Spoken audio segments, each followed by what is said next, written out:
আসসালামু আলাইকুম ওয়া রাহমাতুল্লাহি ওয়া বারাকাতুহু। আলেম কাকে বলে?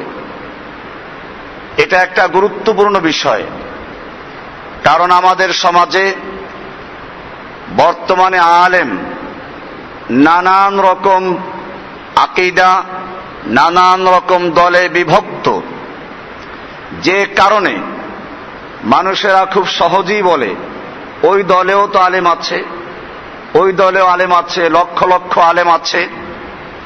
এরকম বিষয়গুলো আমাদের সামনে চলে আসে।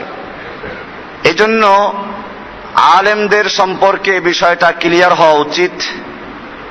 আমরা প্রথমে আল্লাহর রাসূল সাল্লাল্লাহু আলাইহি সাল্লামের কিছু হাদিস পেশ করব, আলেমদের সম্পর্কে যে হাদিসগুলো আছে। এজন্য আমার সামনে একটা কিতাব আছে, মিশকাতুল মাসাবিহ। এই কিতাবের 37 নম্বর পৃষ্ঠা, এতে কয়েকটা হাদিস আছে। একটা হাদিস, আন সুফিয়ান আন্না ওমর ইবনুল খাত্তাব রাদিয়াল্লাহু তাআলা আনহু قال لكعب من ارباب العلم।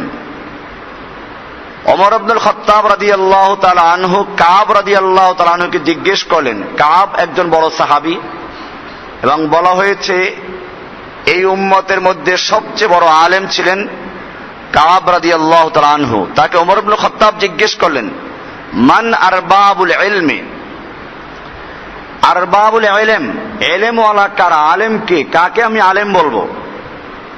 ক্বালা আল্লাযীনা ইয়ামালুনা বিমা ইয়ালামুন। তিনি উত্তর দিলেন, আলেম হচ্ছে ওই সমস্ত লোকেরা যারা যতটুকু জানে ততটুকু আমল করে। আল্লাযীনা ইয়ামালুনা, যারা আমল করে, বিমা ইয়ালামুনা, সে যতটুকু জানে তত অনুযায়ী। ক্বালা ফামা আখরাজাল ইলমা মিন কুলুবিল উলামা। ওমর ইবনুল খাত্তাব রাদিয়াল্লাহু তাআলা আনহু জিজ্ঞেস করছেন কাব আহবারকে যে ওলামাদের অন্তর থেকে কোন জিনিস ইলমকে বের করে দেয়। ক্বালা আত-তামাউ, তিনি বললেন যে আত-তামাউ, দুনিয়ার ভালোবাসা, দুনিয়ার লোভ। দুনিয়ার লোভে পড়ে মানুষের অন্তর থেকে এলেম উঠে যায়, তারা এলেমকে বিক্রয় করে দেয় সামান্য লোভের কারণে। আমরা আগে হাদিসগুলো শুনবো, তারপরে মিলাবো। এমনি ভাবে হযরতে ইবনে আব্বাস রাদিয়াল্লাহু তাআলা আনহু থেকে বর্ণিত, ক্বালা ক্বালা রাসূলুল্লাহি সাল্লাল্লাহু আলাইহি ওয়াসাল্লাম ইন্না উনাসাম মিন উম্মতি সায়াতাফাক্কাহুনা ফিদ-দীন।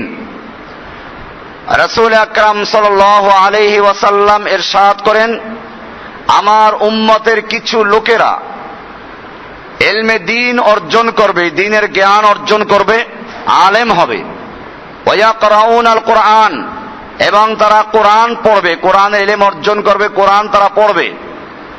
ইয়াকুলুনা, এই লোকগুলো বলবে, নাতিল উমারা, আমরা শাসকদের কাছে আমরা যাই। তার মানে এরা শাসকদের কাছে আসা যাওয়া করবে, তাদের সাথে সম্পর্ক রাখবে। তাদেরকে যদি কেউ জিজ্ঞেস করে তোমরা এই শাসকদের সাথে ওঠা বসা করো, এরা কোরআন সুন্নাহ মোতাবেক চলে না, তো এদের সঙ্গে বন্ধুত্ব করো, বিষয়টা কি? তারা উত্তর দিবে, ইয়াকুলুনা নাতিল উমারা, আমরা শাসকদের সঙ্গে গিয়ে একটু মিশি, নসিবু মিন দুনিয়াহুম, তাদের দুনিয়ার কিছু মাল আমরা কামাই করি তাদের থেকে। ওয়া নাতাজিলুহুম বিদীনিনা, আমরা তাদের থেকে দ্বীনকে আলাদা রাখি। ইতিজাল, নাতাজিলুহুম, দ্বীনকে আমরা আলাদা রাখি, আমরা তাদের কাছে দ্বীন বিক্রয় করি না। এটা তারা বলে। আল্লাহর রাসূল সাল্লাল্লাহু আলাইহি ওয়াসাল্লাম বলছেন, ওয়ালা ইয়াকুনু যালিকা, এটা কখনো সম্ভব নয়।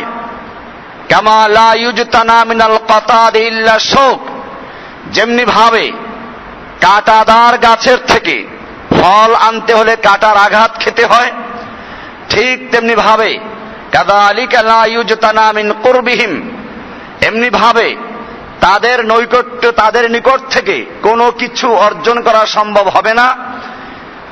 কান্নাহু ক্বালা ইয়ানি আল খাতায়া, গুনাহ ছাড়া, গুনাহের মধ্যে লিপ্ত হওয়া ছাড়া, তাদের ইচ্ছা মতো ফতোয়া দেওয়া ছাড়া, তাদের ইচ্ছা মতো কথা বলা ছাড়া এরকম ভাবে তাদের থেকেও কিছু পাওয়া সম্ভব নয়।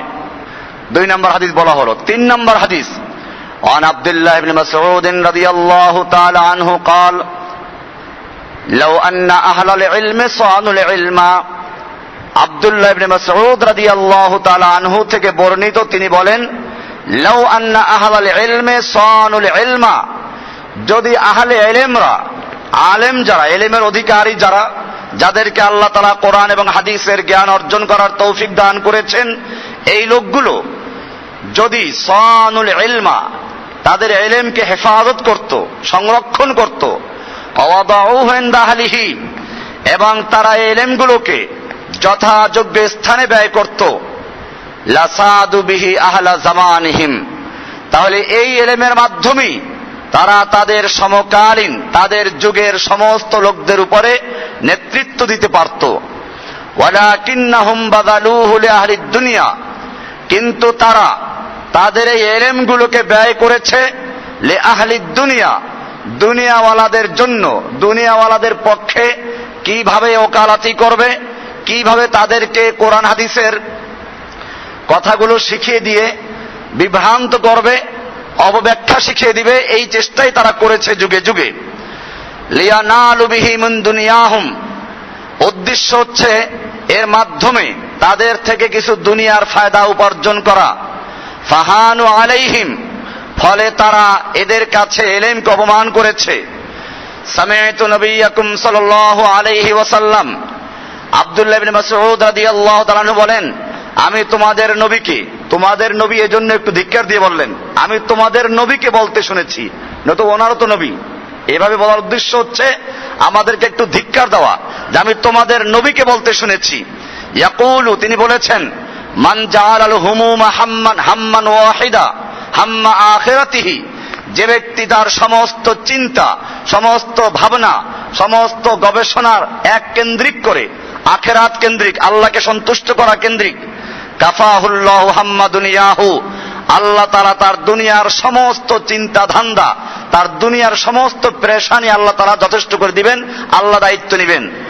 ওমান তাশাআবাত বিহিল হুমুম ওয়া আহওয়ালুদ দুনিয়া, আর যে ব্যক্তির চিন্তা, যে ব্যক্তির গবেষণা, যার সবসময় ধান্দা থাকে দুনিয়ার বিভিন্ন অবস্থা নিয়ে, কিভাবে দুনিয়া কামাই করা যাবে, কিভাবে দুনিয়া উপার্জন করা যাবে, সুনাম অর্জন করা যাবে, পয়সা উপার্জন করা যাবে, গদি উপার্জন করা যাবে, এই নিয়ে যাদের ধান্দা থাকে, লাম ইউবালিল্লাহু ফি আইয়ি আউদিয়াতিহা হালাকা, আল্লাহ তাআলা তার কোনো দায়িত্ব নেন না, আল্লাহ তাআলা পরোয়া করেন না সে কোন ময়দানে গিয়ে ধ্বংস হয়ে যাবে। এমনি ভাবে আল্লাহর রাসূল সাল্লাল্লাহু আলাইহি ওয়াসাল্লাম থেকে আরো একটা হাদিস, 4 নম্বর হাদিস আমি পেশ করছি, যেটা আনিল আহওয়াস ইবনে হাকিম আন আবিহি قال সাআলা রাজুলুন আন নবী সাল্লাল্লাহু আলাইহি ওয়াসাল্লাম আনিশ শাররি, এক ব্যক্তি রাসূলুল্লাহ সাল্লাল্লাহু আলাইহি ওয়াসাল্লামকে জিজ্ঞেস করলো আনিশ শাররি, মন্দ সম্পর্কে, খারাপ, সবচেয়ে খারাপ জিনিস কি, এই সম্পর্কে জিজ্ঞেস করলেন। ফাকালা, রাসূলুল্লাহ সাল্লাল্লাহু আলাইহি ওয়াসাল্লাম বললেন, লা তাসআলুনি আনিশ শাররি, আমাকে তোমরা খারাপ জিনিস সম্পর্কে জিজ্ঞাসা করো না, ওয়াসালুনি আনিল খাইরি, বরং আমাকে তোমরা ভালো জিনিস সম্পর্কে জিজ্ঞেস করো। ইয়াকুলুহা সালাসান, এই কথা আল্লাহর রাসূল সাল্লাল্লাহু আলাইহি ওয়াসাল্লাম 3 বার বললেন। এরপরে উত্তর দিলেন, সুম্মা ক্বালা আলা ইন্না শাররাশ শাররি শিরারুল উলামা, জেনে রাখো, ইন্না শাররাশ শাররি, সব খারাপের খারাপ, সব নিকৃষ্ট বস্তুর মধ্যে নিকৃষ্ট বস্তু হচ্ছে শিরারুল উলামা, আলেমদের মধ্যে যারা খারাপ তারা। ওয়া ইন্না খায়রাল খায়রি খিয়ারুল উলামা, আবার সব ভালোর মধ্যে সবচেয়ে ভালো হচ্ছে যারা আলেমদের মধ্যে ভালো তারা। তাহলে এখানে আল্লাহর রাসূল সাল্লাল্লাহু আলাইহি ওয়াসাল্লাম আলেমদেরকে 2টা ভাগে ভাগ করলেন। একটা হচ্ছে সবচেয়ে খারাপ, দুনিয়ার যত খারাপ হতে পারে সবচেয়ে খারাপ বলেন কাদেরকে? একদল আলেমদেরকে। আবার অপর দিকে এটাও বললেন যে সবচেয়ে ভালো হচ্ছে একদল আলেম। এটা দারিমির হাদিস। আর একটা হাদিস জিয়াদ ইবনে হুদায়র থেকে বর্ণিত, ক্বাল আলী ওমর হাল তারিফু মা ইয়াহদিমুল ইসলাম, তুমি কি জানো যে ইসলাম কোন জিনিস ধ্বংস করে দিবে? ইসলামকে ধ্বংস করবে কে? কারা ধ্বংস করবে? ক্বালা কুলতু ক্বালা ইয়াহদিমুহু জাল্লাতুল আলেম, ইসলামকে ধ্বংস করবে জাল্লাতুল আলেম, আলেমদের বিচ্যুতি, ওয়া জিদালুল মুনাফিকি বিল কিতাব, এবং মুনাফিকদের আল্লাহর কিতাব নিয়ে ঝগড়া করা, দলিল দেয় আল্লাহর কিতাবে এটা আছে, কোরআনে এটা আছে। ওয়া হুকমুল আইম্মাতিল মুদিল্লিন, এবং পথভ্রষ্টকারী পথের দিশাহীন নেতাদের শাসন ব্যবস্থা, এটা ইসলামকে ধ্বংস করবে। এরকম ভাবে আল্লাহর রাসূল সাল্লাল্লাহু আলাইহি ওয়াসাল্লাম আর একটা হাদিসে সাবধান করেছেন। ওয়ান হুযায়ফা রাদিয়াল্লাহু তাআলা আনহু قال ইয়া মাশারাল কুররা, আল্লাহর রাসূল সাল্লাল্লাহু আলাইহি ওয়াসাল্লাম, হে ইমাম আলেমরা, ইস্তাকিমু, তোমরা সঠিক পথের উপরে থাকো। ফাকাদ সাবাকতুম সাবাকান বাঈদা, তোমরা অনেক সামনে এগিয়ে গেছো, তোমরা আলেম হয়েছো, তোমরা অনেক সামনে অগ্রসর হয়েছো। ওয়া ইন আখাযতুম ইয়ামিনান ওয়া শিমালান, যদি তোমরা ডানে বামে চলে যাও, অর্থাৎ তোমরা যদি দিন থেকে সরে যাও, লাকাদ দালালতুম দালালাম বাঈদা, তাহলে তোমরা অনেক অনেক দূরে চলে যাবে, তাহলে ইসলাম থেকে অনেক দূরে সরে যাবে, আল্লাহর রহমত থেকে অনেক দূরে সরে যাবে। এরপরে আল্লাহর রাসূল সাল্লাল্লাহু আলাইহি ওয়াসাল্লাম একটা হাদিস আরো গুরুত্বপূর্ণ। ওয়ান আবি হুরায়রা রাদিয়াল্লাহু তাআলা আনহু قال قال رسول الله صلى الله عليه وسلم تعوذوا بالله من جب الحزن, আল্লাহর রাসূল সাল্লাল্লাহু আলাইহি ওয়াসাল্লাম সাহাবীদেরকে বললেন, তোমরা আল্লাহর কাছে পানাহ চাও জুব্বুল হুজুন থেকে। قالوا يا رسول الله وما جب الحزن, সাহাবায়ে কেরাম প্রশ্ন করলেন, ইয়া রাসূলুল্লাহ ওমা জুব্বুল হুজুন, জুব্বুল হুজুন কি জিনিস? জুব্বুল হুজুন জিনিসটা কি? কিসের থেকে আমাদেরকে আল্লাহর কাছে পানাহ চাইতে বলছেন, আশ্রয় চাইতে বলছেন? ক্বালা ওয়াদিন ফি জাহান্নাম, রাসূলুল্লাহ সাল্লাল্লাহু আলাইহি ওয়াসাল্লাম বললেন, জুব্বুল হুজুন হচ্ছে জাহান্নামের একটা গর্ত, জাহান্নামের একটা স্থান।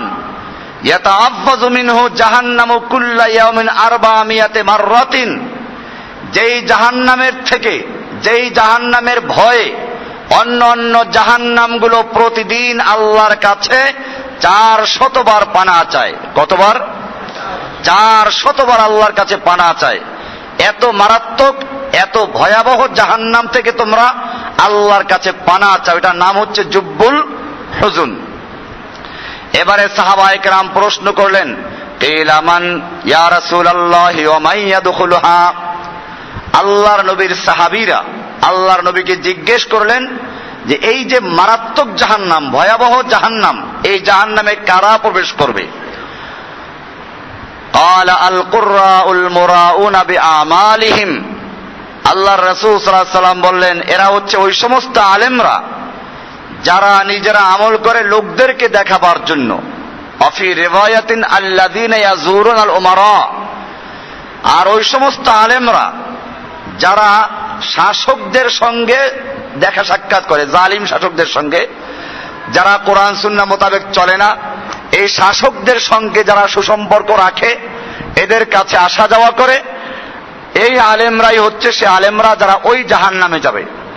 বোঝা গেল এত মারাত্মক জাহান্নাম শয়তানের জন্যও না, ফিরআউনের জন্য না, হামানের জন্য না, নমরুদের জন্য না, বরং সবচেয়ে মারাত্মক জাহান্নাম কাদের জন্য? এক শ্রেণীর আলেমদের জন্য, আলেমদের জন্য না, এক শ্রেণীর আলেমদের জন্য, এক ভাগ আলেমদের জন্য। কথাটা আমরা এভাবে বলবো, কারণ আলেমদের মর্যাদা নিয়ে আমি আগে আলোচনা করেছি। আজকের একটা সাইড নিয়ে ওলামায়ে সু বলে এদেরকে, কি নাম এদের? ওলামায়ে সু। যুগে যুগে ইসলামের, আল্লাহর দ্বীনের ধ্বংস করেছে দুই প্রকারের লোকেরা। এক প্রকার লোক হচ্ছে শাসক গোষ্ঠী, আর এক প্রকারের লোক হচ্ছে ওই শাসক গোষ্ঠীর পাঁচ আটা গোলাম, একদল আলেম গোষ্ঠী, যাজক। এদের নাম হচ্ছে ওলামায়ে সু। এদের নাম কি? ওলামায়ে সু। আল্লাহর রাসূল সাল্লাল্লাহু আলাইহি ওয়াসাল্লাম আমাদেরকে আরো সাবধান করেছেন।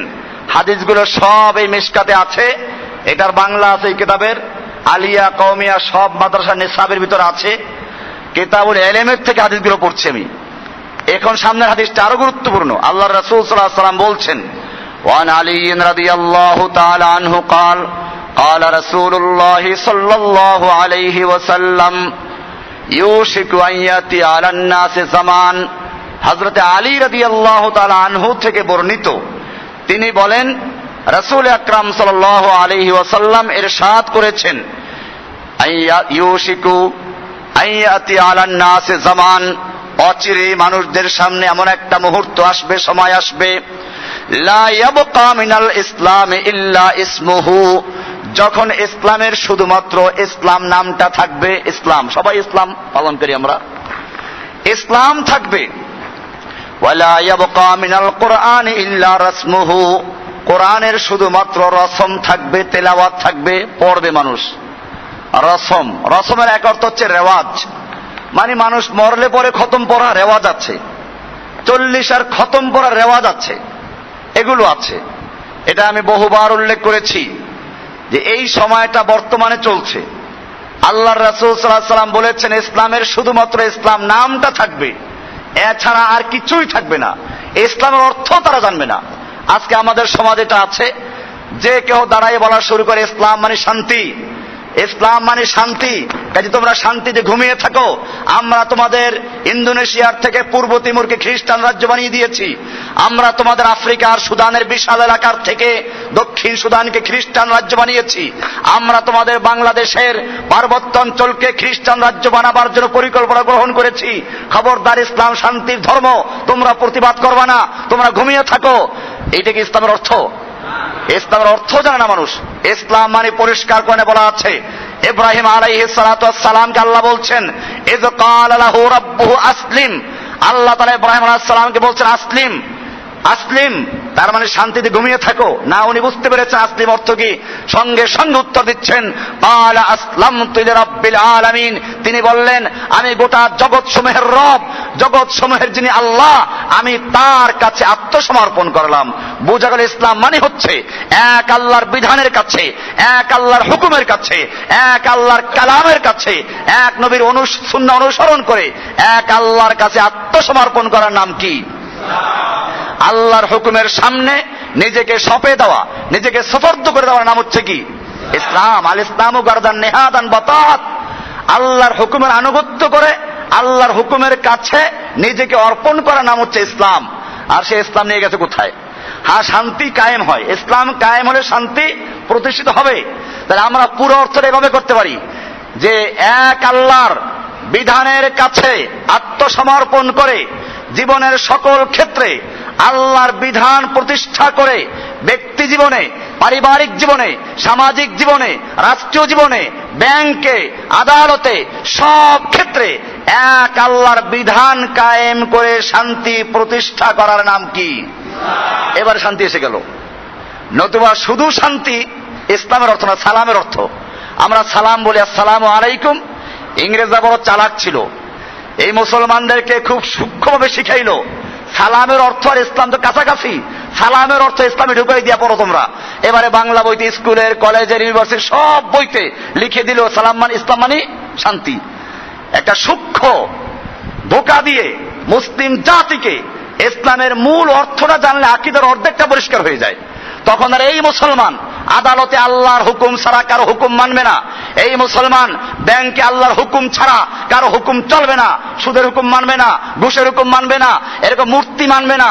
এই সবগুলো সম্পর্কে যাতে করে কিছু না বলে, সেই জন্য একদল মুসলমান তৈরি করা দরকার যারা ইসলামটাকে জীবনের সব অঙ্গন থেকে বিচ্ছিন্ন করে শুধুমাত্র ইসলামটাকে মসজিদে ঢুকিয়ে দিবে। খ্রিস্টানদেরকে মসজিদে ঢুকিয়ে দিয়েছে, ইহুদিদেরকে মসজিদে ঢুকিয়ে দিয়েছে, এরকম ভাবে বৈরাগীদেরকে মসজিদে ঢুকিয়ে দিয়েছে। মুসলিমদেরকে ইসলাম অর্থ শান্তি বলে তাদেরকেও মসজিদে ঢুকিয়ে দাও, শুক্রবারে জুমা পড়বে, ঈদের নামাজ পড়বে, মরলে বাপের নামে একটা খাওয়ান দিবে, এই 40 করবে, এইগুলোর নাম ইসলামে। এছাড়া ওই দিন টুপি টাপি মাথায় দিয়ে আসবে, ফিনফিনে পাতলা জামা গায়ে দিয়ে আসবে, আর পকেটের বাইরে থেকে 500 টাকা নোট দেখা যাবে। হুজুর মনে মনে খুশি, এই মোনাজাতটা শেষ হইলি নোটটা আমার পকেটে চলে আসবে। আমার ভাইয়েরা, আল্লাহর রাসূল সাল্লাল্লাহু আলাইহি ওয়াসাল্লাম সেজন্য পরিষ্কার করে বলেছেন, লা ইয়াবকা মিনাল ইসলামে ইল্লা ইসমুহু, ইসলামের শুধুমাত্র নাম থাকবে, এছাড়া কিছুই থাকবে না। ইসলাম অর্থ জানবে না, মুসলিমরা আল্লাহর কোনো হুকুম মানবে না। 2 নম্বরে বললেন, ওয়ালা ইয়াবকা মিনাল কুরআন ইল্লা রাসমুহু, কোরআনের শুধুমাত্র রসম থাকবে, তেলাওয়াত থাকবে, রেওয়াজ থাকবে। যে কারণে আজকে মানুষ মরলে পরে খতমের দাওয়াত, 3 দিনের দাওয়াত, 40 দাওয়াত, মিলাদের দাওয়াত, এই সমস্ত করছে। আপনার আমি এটা বারবার বলেছি, তাফসিরে মারিফুল কোরআন 35 নম্বর পৃষ্ঠা খুলে দেখবেন সূরা বাকারার 41 নম্বর তাফসিরে পরিষ্কার লেখা আছে, মৃত্যু ব্যক্তির ইসালে সওয়াবের জন্য পারিশ্রমিকের বিনিময়ে, পয়সার বিনিময়ে কোরআন খতম পড়ানো, দোয়া পড়ানো, ওজিফা পড়ানো সম্পূর্ণ হারাম, সর্বসম্মতিক্রমে হারাম।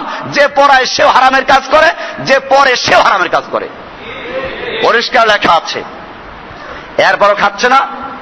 এটা আমি বারবার বলি, এলাকায় একজন নাপিত সে খুশি হয় যখন শুনে এলাকায় একটা শিশু জন্মগ্রহণ করেছে।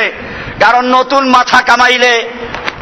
মাথা কামাইলে আদরের পুত্রের মাথা কামাইলে 500-1000 টাকা নোটটা দিবে। নাপিত খুশি শিশুর জন্মে।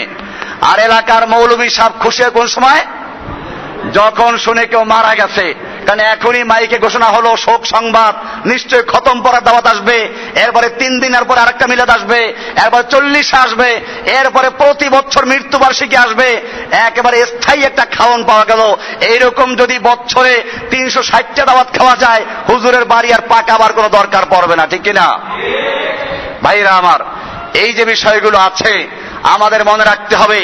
এই খতম পড়ার জন্য, দাওয়াত খাওয়ার জন্য, তাবিজ লেখার জন্য কোরআনুল কারীমকে আল্লাহ নাজিল করেন নাই। আজকে তাবিজ দেখে গলায় ঝুলায় কোরআন। এখন আবার শুরু হয়েছে লাল সুতা, প্রায় লোক কি দেখা যায়। এই এখন ঢোকার সময় দেখলাম কিছু লোক যাচ্ছে দিক দিয়ে, প্রত্যেকের হাতে লাল সুতা। আর বাস্তবে লাল সুতা যারা হাতে বাঁধে তারা এই মসজিদে নামাজ পড়বে না, ঠিকই আছে। এরা যাচ্ছে অন্য মসজিদে, কারণ লাল সুতাওয়ালাদের মসজিদ এটা না। এখানে লাল সুতা পরে যারা হাতে, মাজারের সুতা, আজমির থেকে আসছে অমুক যায়, এই সমস্ত সুতা এখানে পরিষ্কার বা হাদিস আছে, লাইসা মিন্না। আল্লাহ রাসূল সাল্লাল্লাহু আলাইহি ওয়াসাল্লাম বলেছেন, যারা গলায় পয়তা ঝুলায়, হাতে সুতা লাগায়, এই সমস্ত লোকেরা আমার মুসলিমদের অন্তর্ভুক্ত নয়। এই তাবিজ কবজ আমার দেশে হুজুরা তাবিজ লেখার বলে কি, এটা তো আল্লাহর কোরআন দিয়ে লেখি। আপনারা আল্লাহর ওয়াস্তে ওই হুজুরের বইটা গিয়ে খুলবেন, তারপরে দেখবেন কি লেখা আছে। নকশা, এটা সূরা বাকারার নকশা, এটা আলে ইমরানের নকশা, এটা ইয়াসিনের নকশা। বিসমিল্লাহকে লিখেছে 786, এরপরে অনেকগুলো নম্বর আছে।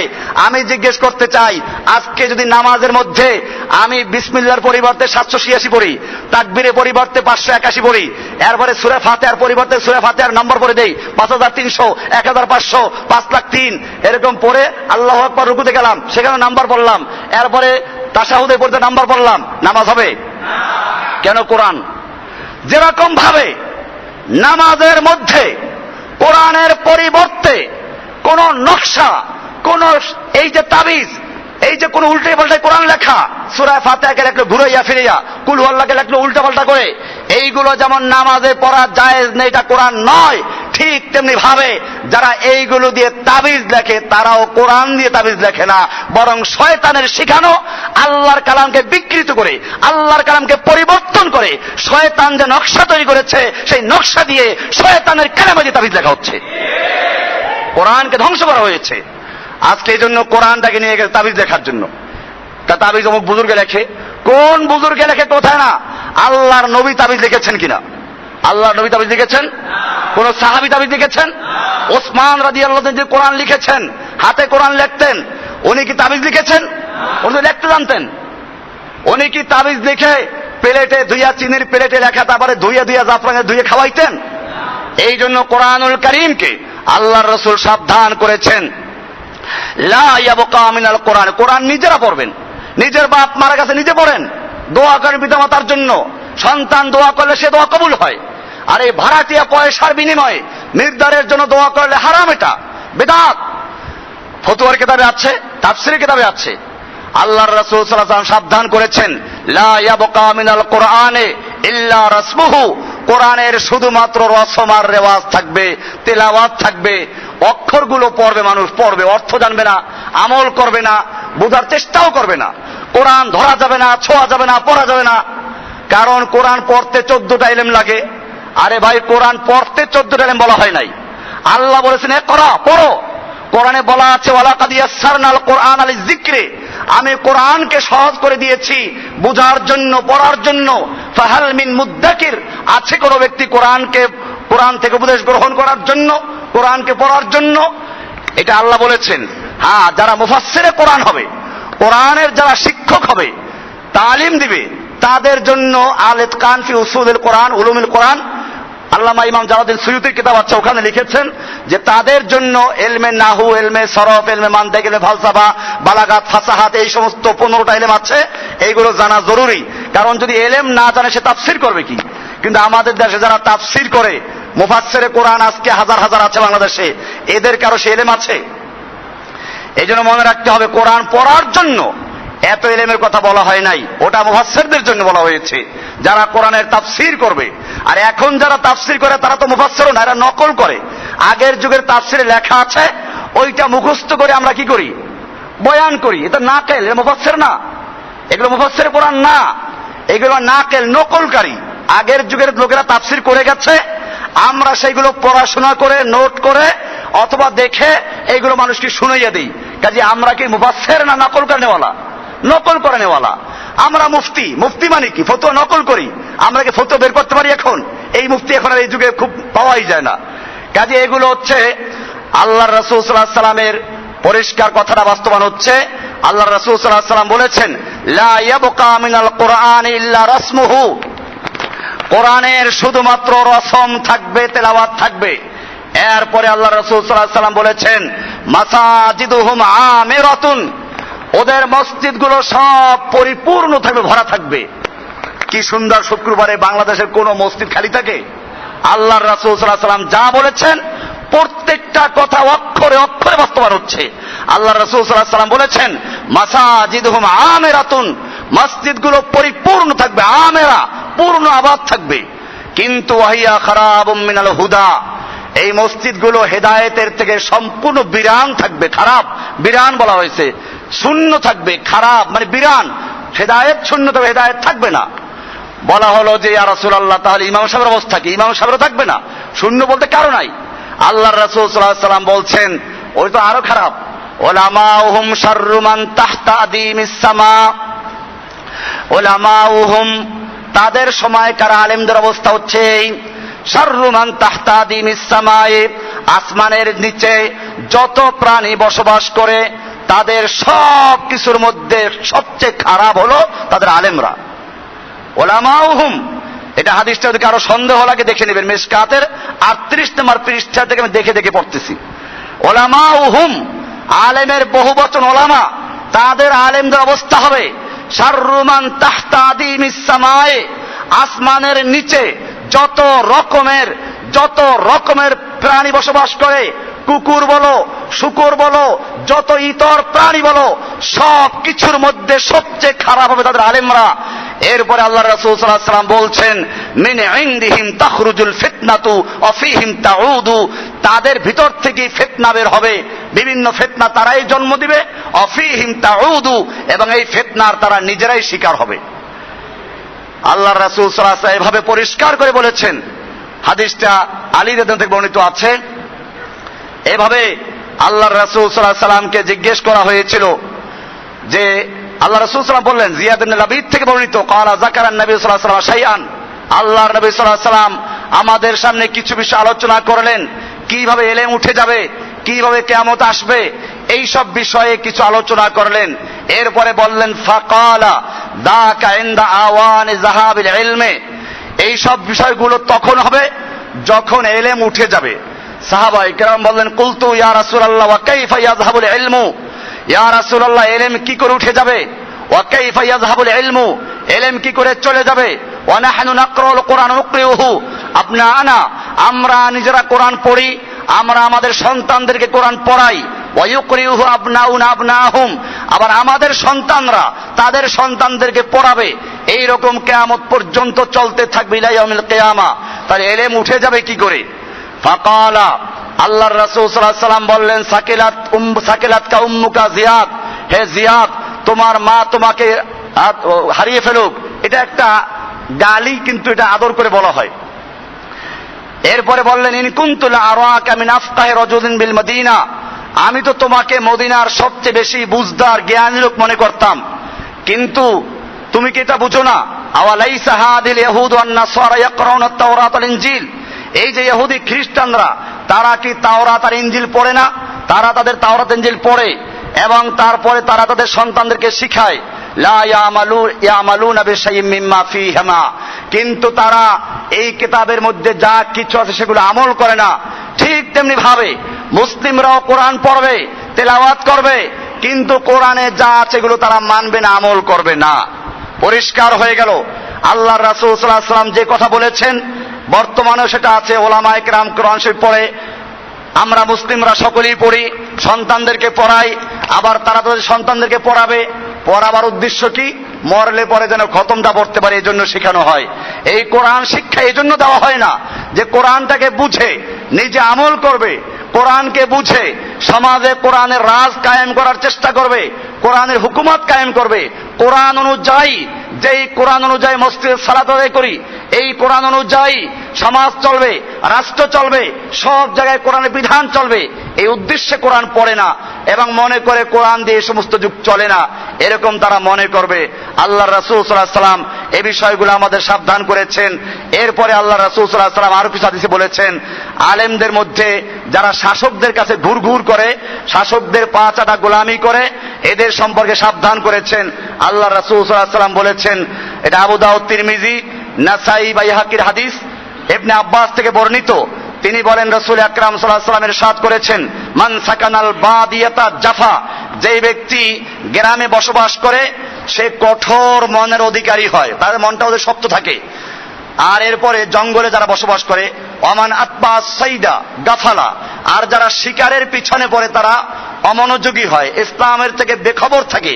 শিকার মারার অভ্যাস যাদের, এরকম আমাদের যে মাছ শিকার করে যারা দেখেন বসে বসে আছে, এরা দুনিয়ার অন্য কাজকর্ম থেকে অমনোযোগী হয়। এরপরে বলেছেন, ওয়ামান আতা আবু আবা সালাতিন ইফতাতানা, যে ব্যক্তি শাসকদের দরজায় ঘুরঘুর করে, শাসকদের কাছে আসা যাওয়া করে, সে ব্যক্তি ফিতনার মধ্যে পড়ে যায়, ইমানের ফিতনা, ইমানের পরীক্ষায় পড়ে যায়। আল্লাহ রাসূল সাল্লাল্লাহু আলাইহি ওয়াসাল্লাম আরেক হাদিসে বলেছেন, এটা আবু দাউদ এবং বাইহাকির হাদিস, আবু হুরায়রা থেকে বর্ণিত। তিনি বলেছেন, ওমান আতা আবু আবা সালাতিন ইফতাতানা, যে ব্যক্তি সালাতিন শাসকদের দরজায় ঘোরাঘুরি করে, শাসকদের কাছে আসা যাওয়া করে, সে ব্যক্তি ফিতনার মধ্যে পড়ে যাবে। ওয়ামা ইজদাদা আবদুম মিনাস সুলতানি দানওয়ান ইল্লা ইজদাদা মিনাল্লাহি বুদান, যখন কোন ব্যক্তি শাসকদের কাছে যায় তো শাসকদের যত নিকটে যায় আল্লাহর থেকে তত দূরে চলে যায়। শাসকদের যত কাছে চলে যায় আল্লাহর থেকে তত দূরে চলে যায়। এই জন্য রাজকীয় আলেম, দরবারি আলেম, আলেমকে আমরা দুই ভাগে ভাগ করেছি। একটা হলো দরকারি আলেম, যেগুলো আগের জুমাগুলোতে আলোচনা হয়েছে, আর একটা হচ্ছে দরবারি আলেম, যেটা আজকে আলোচনা হচ্ছে। একটা হচ্ছে ওলামায়ে হক, আর একটা ওলামায়ে সু। ওলামায়ে সু বলা হয়েছে হাদিসে। আল্লাহর রাসূল সাল্লাল্লাহু আলাইহি ওয়াসাল্লাম আবু হুরায়রা থেকে আরো একটা হাদিস বর্ণিত, আল্লাহ রাসূল সাল্লাল্লাহু আলাইহি ওয়াসাল্লাম ইরশাদ করেছেন, ক্বালা রাসূলুল্লাহ সাল্লাল্লাহু আলাইহি ওয়াসাল্লাম, ইযা রাআইতাল আলিমা ইউখালিতু সুলতানা মুখালাতাতান কাসীরাতান, যখন তুমি আলেমকে দেখবে সে শাসকদের কাছে মিশে, বারবার যায়, তাদের সঙ্গে মিশে, তাদের পক্ষে কথা বলে, তাহলে তুমি মনে করো ফাআলাম আন্নাহু লিসসুন, তুমি মনে করো সে একটা চোর। কি বলা হয়েছে? হাদিসে স্পষ্ট হাদিস, ফাআলাম আন্নাহু লিসসুন, জেনে রাখো সে একটা চোর। এরকম ভাবে আল্লাহর রাসূল সাল্লাল্লাহু আলাইহি ওয়াসাল্লাম ইরশাদ করেছেন, ইন্না উনাসাম মিন উম্মতি, আমার উম্মতের একদল লোক, সায়াকুনু বাদি উমারা, আমার পরে এরা আমির হবে, শাসক হবে। ফামান দাখালা আলাইহিম ফাসাদ্দাকাহুম বিকাযিবিহিম, তাদের কাছে যে ব্যক্তি প্রবেশ করবে এবং তাদের মিথ্যাগুলোকে যে ব্যক্তি সত্য বলে স্বীকার করবে, হ্যাঁ ঠিক আছে, ওয়া আনাহুম আলা যুলমিহিম, এবং তাদের সেই জুলুম অত্যাচারে তাদেরকে সাহায্য করবে। আল্লাহর রাসূল সাল্লাল্লাহু আলাইহি ওয়াসাল্লাম বলছেন, ফালাইসা মিন্নি ওয়া লাস্তু মিনহু, সে ব্যক্তি আমাদের থেকে নয়, আমরা তাদের থেকে নই, তার সঙ্গে আমাদের কোনো সম্পর্ক নেই, সে মুসলিমদের অন্তর্ভুক্ত নয়। ওয়ালাইসা বিওয়ারিদিন আলাইয়া আল হাউদ, আর সে কিয়ামতের মাঠে আমার হাউজের কাউসারের কাছে সে আসতে পারবে না। ওয়ামাল্লাম ইয়াদখুল আলাইহিম, আর যে ব্যক্তি ওই শাসকদের কাছে প্রবেশ করলো না, ওয়ালাম ইউইনহুম আলা যুলমিহিম, এবং তাদের জুলুম অত্যাচারে তাদের সপক্ষে সাহায্য করলো না, ওয়ালাম ইউসাদ্দিকহুম বিকাযিবিহিম, এবং তাদের মিথ্যাকে সে সত্যায়ন করলো না, ফাহুয়া মিন্নি ওয়া আনা মিনহু, সে ব্যক্তি আমার থেকে, আমি তার থেকে। ওহুয়া ওয়ারিদুন আলাইয়া আল হাউদ, সে কিয়ামতের মাঠে আমার হাউজে কাউসারের কাছে আসবে, আমি তাকে পানি পান করাবো, সে আমার উম্মতের মধ্যে অন্তর্ভুক্ত হবে। এমনি ভাবে আল্লাহ রাসূল সাল্লাল্লাহু আলাইহি ওয়াসাল্লাম আরো অনেক হাদিস বলেছেন। আল্লাহ রাসূল সাল্লাল্লাহু আলাইহি ওয়াসাল্লাম ওমর বিন খাত্তাব থেকে বর্ণিত, তিনি বলেন, রাসূল সাল্লাল্লাহু আলাইহি ওয়াসাল্লাম ইরশাদ করেছেন, ইন্নাল্লাহা ইউহিব্বুল উমারা ইযা খালাতুল উলামা। আল্লাহ তাআলা ওই সমস্ত শাসকদেরকে পছন্দ করেন যে শাসকরা নিজেরা এলেম অর্জন করার জন্য আলেমদের কাছে যায়। আর অপরদিকে ওয়ায়ামকুতুল উলামা ইযা খালাতুল উমারা, আল্লাহ তাআলা ওই সমস্ত আলেমদেরকে ঘৃণা করেন, ওই সমস্ত আলেমদের উপরে রাগ করেন যে আলেমরা শাসকদের কাছে যায়। তাহলে যে শাসকরা আলেমদের কাছে আসে, আল্লাহ তাআলা সে শাসকদেরকে ভালোবাসেন। অপরদিকে যে আলেমরা শাসকদের কাছে যায়, আল্লাহ তাআলা তাদেরকে সবচেয়ে বেশি ঘৃণা করেন। কেন? লিআন্নাল উলামা ইযা খালাতুল উমারা, কেননা আলেমরা যখন শাসকদের কাছে যায়, রাগিবু ফিদ দুনিয়া, তখন তারা ওখানে দুনিয়ার লোভের মধ্যে পড়ে যায়, দুনিয়া অর্জন করার চেষ্টা করে। অপরদিকে ওয়াল উমারা ইযা খালাতুল উলামা, আর শাসকরা যখন আলেমদের কাছে যায়, রাগিবু ফিল আখিরা, তারা আখিরাতের দিকে আকৃষ্ট হয়। এমনি ভাবে রাসূলুল্লাহ সাল্লাল্লাহু আলাইহি ওয়াসাল্লামের অনেকগুলো হাদিসে আছে। আমরা এই হাদিসগুলোর থেকে যে বিষয়টা ক্লিয়ার করতে চাচ্ছি সেটা হলো এই, যে আল্লাহর রাসূল সাল্লাল্লাহু আলাইহি ওয়াসাল্লাম আমাদেরকে পরিষ্কার সাবধান করেছেন একদল আলেমদের কাছে যাওয়ার থেকে। আল্লাহর রাসূল সাল্লাল্লাহু আলাইহি ওয়াসাল্লাম বলছেন, সায়াকুনু কওমুন মিন বাদি, আমার উম্মতের মধ্যে একদল আলেম আসবে, ইয়াকরাউনুল কোরআন, তারা কোরআন পড়বে, ওয়া ইয়াতাফাক্কাহুনা ফিদ্দীন, তারা দ্বীনের ফিকহ অর্জন করবে, জ্ঞান অর্জন করবে। ইয়াতিহিমুশ শাইতান, তাদের কাছে শয়তান আসবে, ফায়াকুল, তারা বলবে, লাউ আতাইতুমুস সুলতান ফাআসলাহাত মিন দুনিয়াকুম, যদি একটু শাসকদের সঙ্গে সম্পর্ক রাখতা তাহলে দুনিয়ার তো দরকার আছে, এই তোমার চলাফেরায় কষ্ট, একটা গাড়ির দরকার, একটা বাড়ির দরকার, একটু দুনিয়াটা সচ্ছল করে নিতা, এরকম পরামর্শ দিবে। ওয়া তাজিলুহুম বিদীনিকুম, আর তোমরা দ্বীনকে তাদের থেকে আলাদা রাখো, দ্বীনি কাজে তোমরা তাদেরকে দ্বীন বিক্রয় করো না। আল্লাহর রাসূল সাল্লাল্লাহু আলাইহি ওয়াসাল্লাম এখানে বলছেন, ওয়ালা ইয়াকুনু যালিকা, এটা হবে না, কামা লা ইউজতানা মিনাল কাতাদ ইল্লা শাওক, যেরকম ভাবে কাঁটাদার গাছের থেকে ফল খেতে হলে কাঁটার আঘাত খেতে হবে, কাযালিকা লা ইউজতানা মিন কুরবিহিম ইল্লাল খাতায়া, তেমনি ভাবে ওই শাসকদের থেকেও কিছুই অর্জন করা যাবে না ওদের কাছে দ্বীন ক্ষতিগ্রস্ত করা ছাড়া। এজন্য রাসূলুল্লাহ সাল্লাল্লাহু আলাইহি ওয়াসাল্লাম সাবধান করেছেন যে আমরা এলেমের ক্ষেত্রে, এলেম যে অর্জন করতে যাব, এলেম অর্জন করব কার থেকে? সেই ব্যক্তি সত্যিকার অর্থে এলেম অনুযায়ী আমল করছে কিনা, এলেম অনুযায়ী তার এলেম আছে কিনা, নাকি সে নিজের স্বার্থের জন্য এলেমকে বিভক্ত করছে, এলেমকে বদনাম করছে। আমরা দেখি বর্তমানে এলেমকে কিভাবে ধ্বংস করা হচ্ছে। একজন আলেম এলেমকে নিয়ে গেছে দ্বীন কায়েমের জন্য গণতন্ত্র ছাড়া কোনো উপায় নেই। আমরা এটা বহুবার আলোচনা করেছি, গণতন্ত্র একটা কুফরি মতবাদ। গণতন্ত্রের আকীদা হচ্ছে সমস্ত ক্ষমতার মালিক জনগণ। বাংলাদেশ সংবিধানের 7-1 লেখা আছে, ইসলাম বলে সমস্ত ক্ষমতার মালিক আল্লাহ।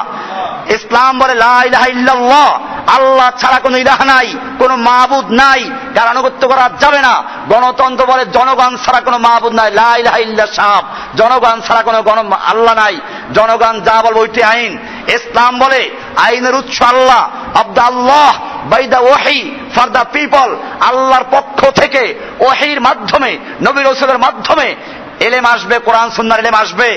এজন্য নবীকে বলে ফাত্তাবি মা ইউহা ইলাইকা মির রাব্বিকা, হে নবী আপনি আপনার রবের পক্ষ থেকে যে ওহী আপনার উপর তা অনুসরণ করবেন।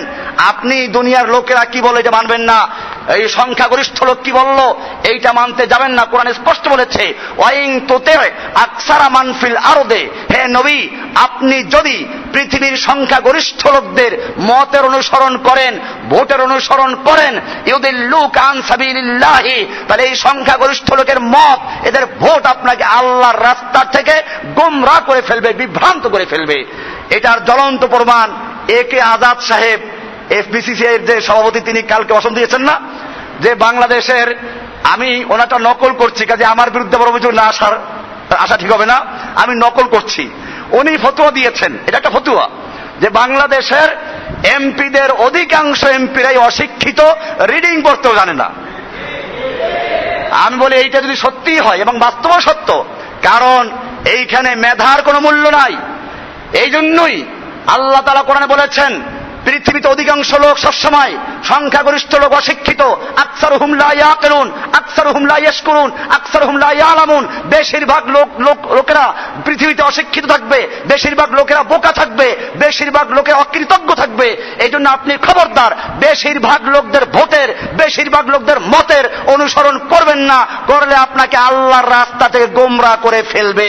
আল্লাহ তাআলা পরিষ্কার বলে দিলেন অধিকাংশ লোকের ভোটের, অধিকাংশ লোকের মতের অনুসরণ করা যাবে না। সুতরাং এই আয়াত দ্বারা পরিষ্কার বোঝা যায় গণতন্ত্র ইসলাম অনুমোদন করে না। এরপরেও যারা ইসলাম কায়েমের জন্য, দিন কায়েমের জন্য ভোটের মাধ্যমে, জোটের মাধ্যমে, গণতন্ত্রের মাধ্যমে সংসদে গিয়ে ইসলাম কায়েম করার স্বপ্ন দেখে, তারা হয়তো একটা চেয়ার পেতে পারবে, কিন্তু আল্লাহর নবী যে দিন নিয়ে এসেছিলেন সেই দিন কায়েম হওয়া সম্ভব না। এমনি ভাবে আমাদের দেশে ইসলাম কায়েমের আরো অনেক স্বপ্ন আছে। আমি আর সেদিকে যাচ্ছি না। আমি বলেছিলাম একটা 10-15 বয়ান হবে, আজকে এই পর্যন্ত শেষ করলাম। আজকে আলোচনা ছিল, আমরা আগের আলোচনা বলছি আলেমদের মর্যাদা, ওলামাদের কাছে ফতোয়া চাইতে হবে, কিন্তু সেই ফতোয়া চাইতে হবে ওলামায়ে রব্বানি, ওলামায়ে হক, যারা ইসলামের জন্য সঠিক পথে আছে এবং থাকে। ইসলাম কায়েমের জন্য মেয়ে লোকদের সঙ্গে বসে মিটিং করে না, মেয়ে লোকদের সামনে বসে সামনাসামনি বসে মিটিং সিটিং করে না, পর্দার বিধান মানে না। এরকম ভাবে নারী নেতৃত্ব, ইসলামের সর্বোচ্চ নেতৃত্ব নারীকে দেওয়া হয় নাই। এটা বুখারীর পরিষ্কার হাদিসে বলা হয়েছে। আল্লাহর রাসূল সাল্লাল্লাহু আলাইহি ওয়াসাল্লাম যেমন বলা হলো যে কিসরা পারস্যের বাদশাহ, তার মেয়েকে, তাকে হত্যা করা হয়েছে, তার মেয়েকে তার জায়গায় বসানো হয়েছে। এই বাদশাহ আল্লাহ নবীর চিঠি ছিঁড়ে ফেলেছিল।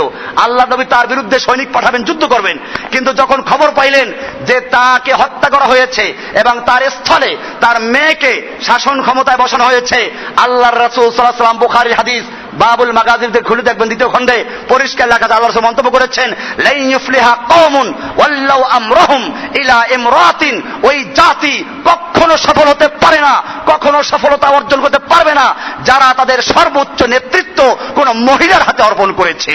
সুতরাং মহিলার নেতৃত্ব, সর্বোচ্চ নেতৃত্ব মহিলা ইসলাম সমর্থন করে না।